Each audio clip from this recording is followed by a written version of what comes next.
অভিক প্রথমে চেষ্টা করলো ইজি দিয়ে, এটা সিদ্ধ করে মাখা, খুব ভালো লাগে এটা খেতে। দাঁড়িয়ে থাকতে পারছি না, মানে ওটা দেখেছো এরকম দেখো।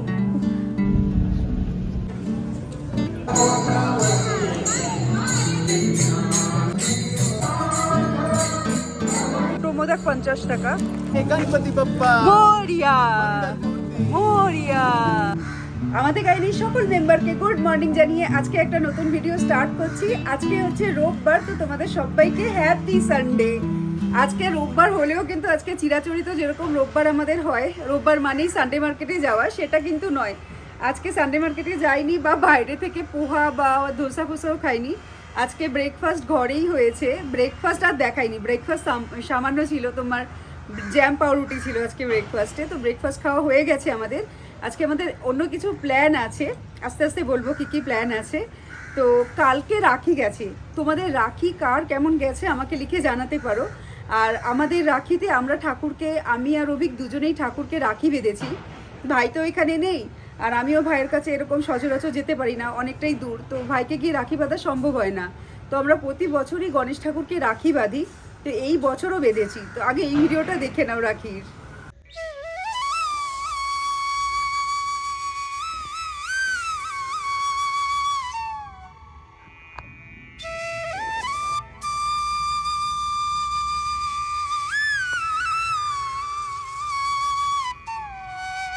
আজকে আমাদের বিকেলবেলা কোথাও যাওয়ার আছে। অভিক হচ্ছে এই শার্টটা পরবে, শার্টের মধ্যে এখানে কিছু একটা লেগেছে, সেই এখন সকাল থেকে চলছে ওটা ঘষে ঘষে তোলা।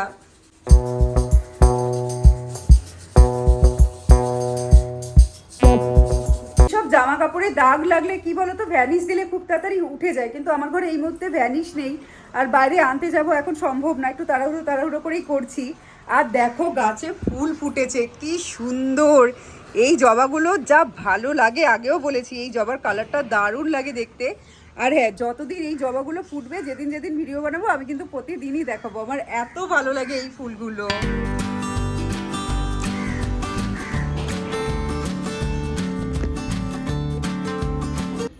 অভিক প্রথমে চেষ্টা করলো ইজি দিয়ে, বললাম যে এখন সম্ভব না ভ্যানিশ আনতে যাওয়া, ঠিক চলে গেছে নিচে গিয়ে ভ্যানিশ নিয়ে এসছে। এবার ভ্যানিশ দিয়ে আমি তুলছি, কত দূর উঠবে জানি না, মনে হচ্ছে উঠে যাচ্ছে বলে, এখনো ঠিক বুঝতে পারছি না। এই শার্টটা হচ্ছে ওর খুব প্রিয়, কস্তুরীতে পরে গেছিল তোমাদের যদি মনে থাকে, সেই শার্টটা পরেই আজকে যাবে। আজকে হচ্ছে আমরা যাচ্ছি অভিকের ছোটবেলার বন্ধু, তার ছেলের বার্থডেতে। তো বললাম শুধু বার্থডেতে যাব না, মানে বার্থডেতে শুধু যাব, বার্থডেতে খাবো, আমরা ইনভাইটেড, আর কেউ ইনভাইটেড নয়। তো সেটা বাজে দেখায়, সেজন্য বললাম আগে কোথাও চলো ঘুরে নিই, তারপর বার্থডে সেলিব্রেশন কোথাও একটা হবে। তো সেই জন্য এই শার্টটাই ও পরে যাবে, কারণ এই শার্টটা ওর খুব পছন্দের একটা শার্ট। এখন দাগ তুলছি আমি, দাগ উঠে গেলে পরে যাওয়া হবে, নালে পরবে না। দেখা যাক ভ্যানিশ কাজ দেখায় কিনা।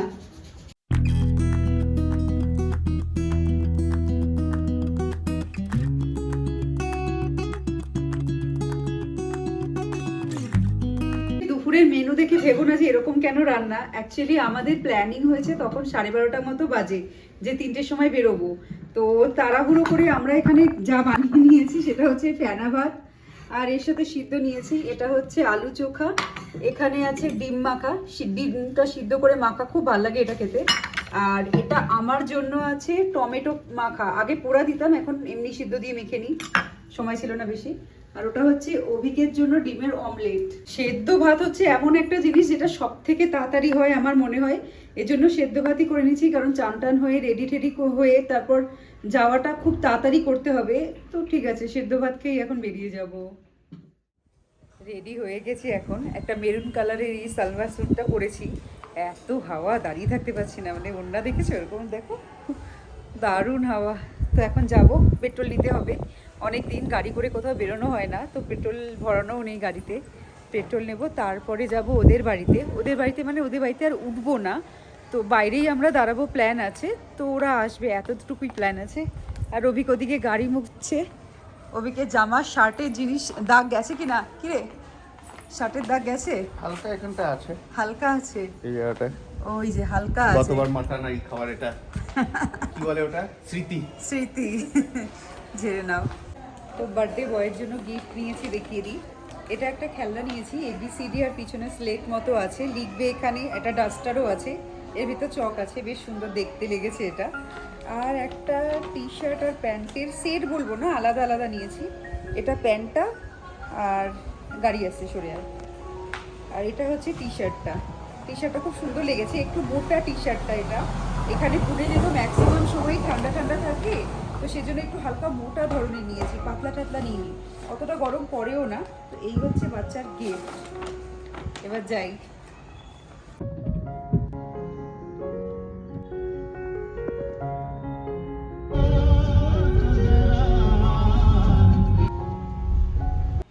আমরা চলে এসেছি বিকাশদের বাড়িতে।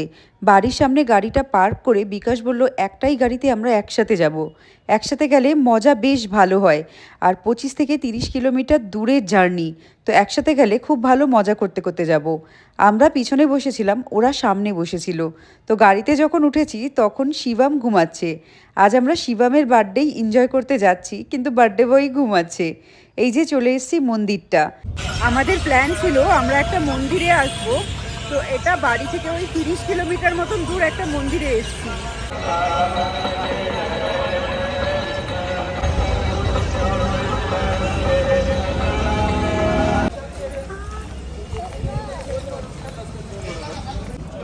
कैसे कैसे होता है वो?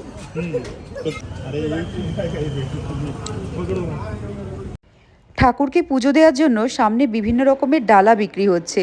এর মধ্যে রয়েছে নারকেল, ফুল, মালা, প্রসাদ এইসব। বা যারা যারা চাইছে একটা করে শুধু গোলাপও নিয়ে নিতে পারে। তো দেবো, এখানে ডালা নিয়ে নিয়েছি, ওরাও নিয়েছে, আমরাও নিয়েছি।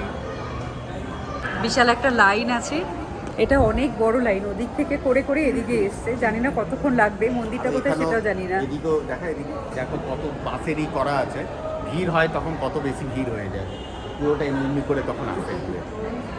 আমরা ফার্স্ট টাইমই আসছি এই মন্দিরটায়।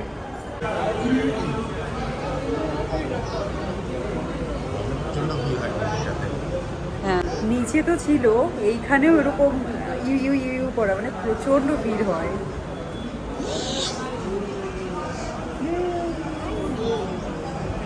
মানুষ আছে যারা দাঁড়িয়ে থাকতে থাকতে পা ব্যথা হয়ে যায়, তাদের জন্য এখানে এই রেলিংয়ের ভেতরে কি সুন্দর বসার জায়গা। সত্যি যখন লাইনে দাঁড়াচ্ছিলাম তখনও একদম বুঝতে পারিনি যে লাইনটা কত বড় বা কতক্ষণ লাগবে। পুরো লাইনটা কমপ্লিট করতে আমাদের অনেকটাই টাইম লেগেছিল, আর বেশ ঘুরে ঘুরে ঘুরে ঘুরে তারপর লাইনটা আসছিল।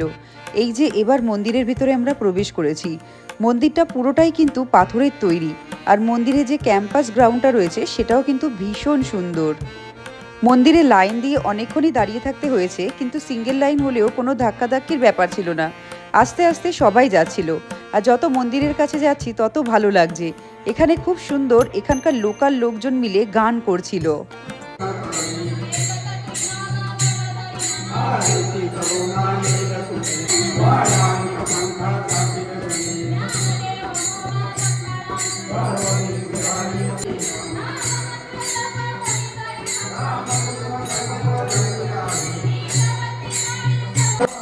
সব মন্দিরে যেরকম থাকে এই মন্দিরেও সেরকম। মন্দিরের ভেতরে কিন্তু ফটো তোলা অ্যালাউ ছিল না, তো আমি যতটা পেরেছি ততটা ভিডিও করার চেষ্টা করেছি। ভেতরে নিয়ে যেতেই ক্যামেরা বন্ধ করে দেওয়ার কথা বলে। আর ভেতরে যেখানে যাওয়া হচ্ছে ঠাকুরের সামনে, সেই দরজাটা কিন্তু একদম ছোট। এরকম মাথা নিচু করে এই দরজার ভেতর থেকে ওই যে সামনে দেখা যাচ্ছে, ওখানে গণেশ ঠাকুরের মূর্তিটা ছিল।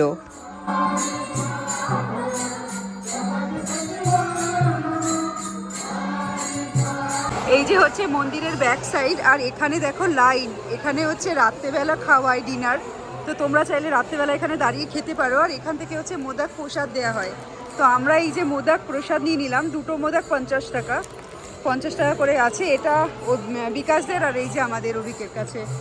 কি কেমন লাগলো? গণেশ বাবার মন্দিরে এসে তো মন শান্ত হয়েই যায়।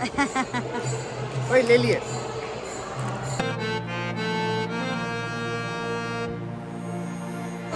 আমরা এই মন্দির থেকে বেরোলাম। মন্দিরটা বেশ লম্বা, অনেকটা ভিতরে ঘুরে ঘুরে যেতে হয়।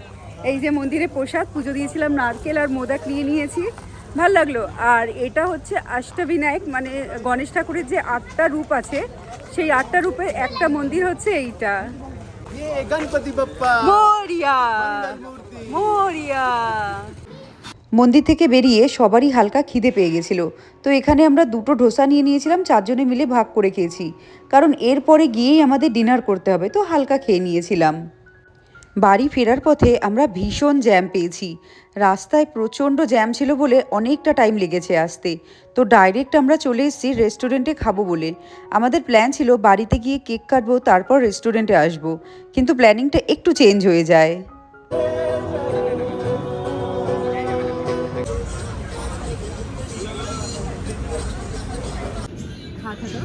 স্টার্টার আমরা অর্ডার দিয়েছিলাম পনির আঙ্গারা আর চিকেন তন্দুরি। চিকেন তন্দুরিটা আমার খুব খেতে ইচ্ছে করছিল, কারণ পাঞ্জাবি রেস্টুরেন্টে এসেছি, এখানে এসে যদি চিকেন তন্দুরির টেস্টটা না নিই তাহলে যেন কিছু একটা অসম্পূর্ণ থেকে যায়।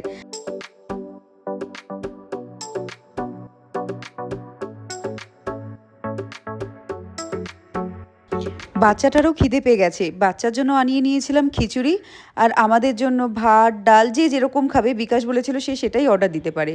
তো আমি এখানে নিয়েছিলাম প্লেন রাইস আর মাটন, এটা ছিল মাটন লাল মাছ। সত্যি কথা বলতে মাটন লাল মাছটা দেখে যতটা ভালো লাগছিল, এর মধ্যে খালি একটা জিনিস, সেটা হচ্ছে কারি পাতা। কারি পাতাটা মাটনে দিয়ে পুরো মাটনের স্বাদটা একদম বেস্বাদ করে দিয়েছে। সত্যি কথা খুব ভালো করে খেতে পারিনি। আর লাস্টে ডেজার্টে ছিল আইসক্রিম উইথ গোলাপ জামুন, আইসক্রিমটা খুব ভালো ছিল।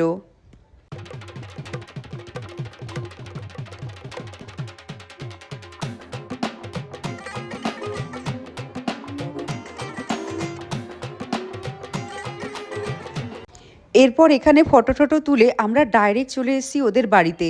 এবার বাচ্চাটার কেক কেটে নেওয়ার পালা। অলমোস্ট 12টা বাজতেই যাচ্ছে, দিন শেষ হয়ে যাচ্ছে, এই সময় আমরা ওর বার্থডে সেলিব্রেশন করছি, যেটা করার কথা ছিল 24 ঘন্টা আগে।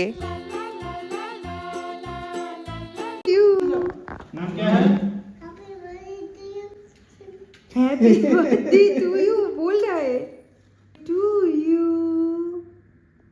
Birthday to you, happy birthday to you, happy birthday dear Shivam, happy birthday to you. ছোট্ট শিবমকে তোমরা অনেক ভালোবাসা দাও আর অনেক আশীর্বাদ করো। এবার আসি, টাটা।